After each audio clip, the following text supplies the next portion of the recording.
Қайырлы күн достар. Біз бүгін үгітілмелі самсаны жасайтын боламыз. Оған ең алдымен бізге айран керек болады. 120 грамм айран.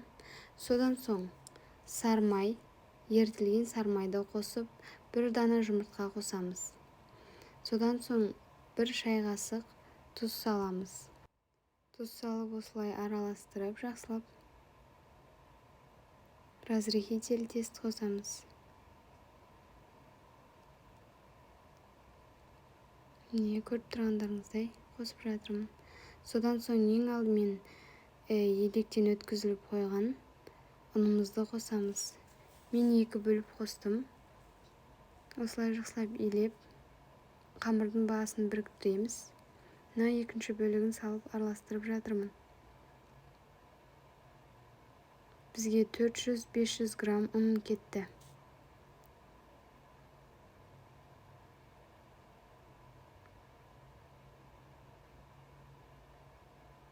Басы біріккен соң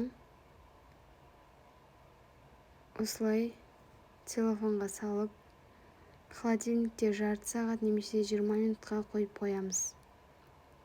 Немесе морозильникке 10-15 минутқа қойып қойсаңыздар болады.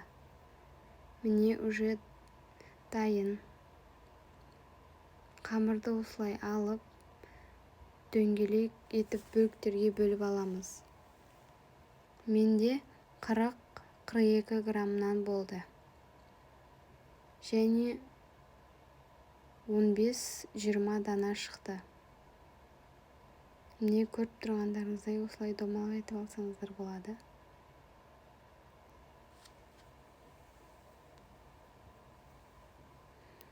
Сосын оны тақтайға жинап, бетін жауып, шетінен пайдаланып отырдым.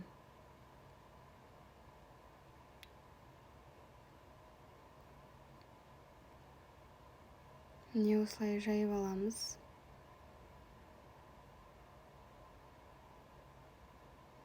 Төрт жағын осылай кесіп,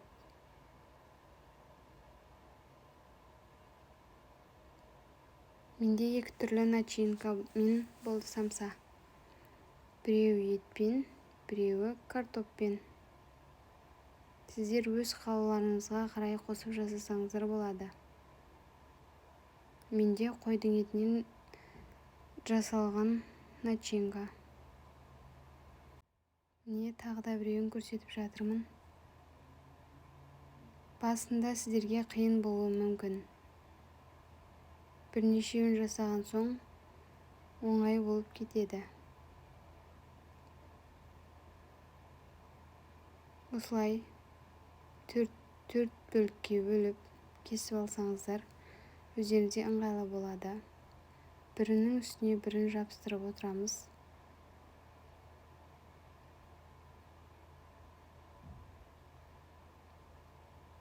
Мұқият қарап отырыңыздар. Өрілген сияқты болып шығады.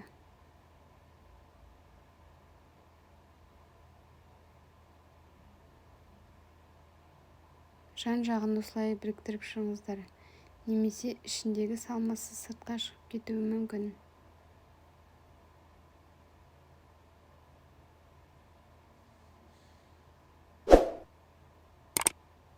Каналыма тіркеліп, қоңырауша белгісін басып кетіңіздер.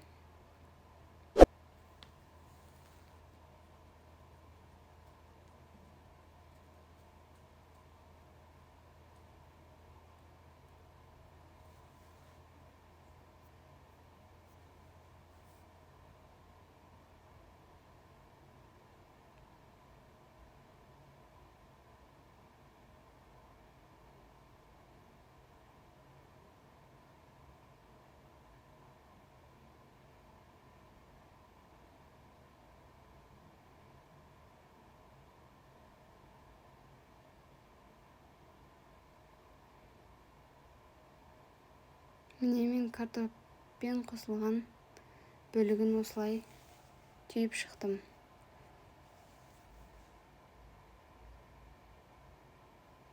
Сіздер өздеріңізге ыңғайлы етіп түйсеңіздер болады. Міне дайын болған самсаларымызды 180 градуста қызып тұрған пешке 30-40 минутқа пісіріп аламыз.